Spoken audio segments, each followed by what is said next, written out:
W.F. House presents an unabridged recording of The White House Plumbers by Egil Bud Krogh and Matthew Krogh, narrated by Peter Krogh. To Egil Bud Krogh, whose greatest wish was for each of us to have the integrity to make the next right choice. Born August 3, 1939, died January 18, 2020.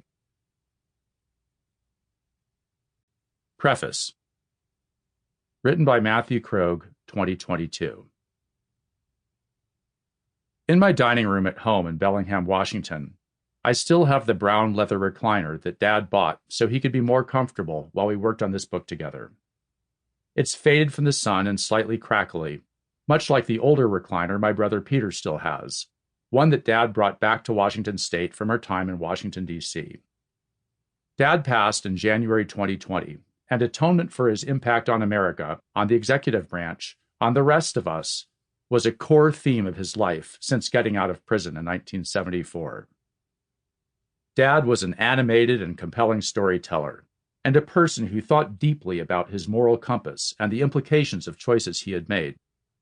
In 2006, when we started this book in earnest after successfully finding a publisher with our wildly talented agent and, full disclosure, Bud's stepdaughter and my stepsister, Laura Dale, the theme was different than it is now. Then, the theme was more focused on personal atonement. But as the book took shape, the key question of why one might end up searching for atonement became the focus. The answer? A loss of integrity. In a 1974 article in Redbook magazine by my mom, Suzanne, she recounts our family's experiences during the Watergate period, and her frequently confirmed first impression of Dad as, quote, a highly intelligent man with a wry sense of humor, and most important, as a man of integrity. Dad had all kinds of metaphors for integrity: the hull of a boat, the shell of an egg, others more far-flung. But he spent years, decades, trying to understand why his own integrity was breached, and eventually understood the long and painful process required to patch the hull of a boat that feels like it may never float again.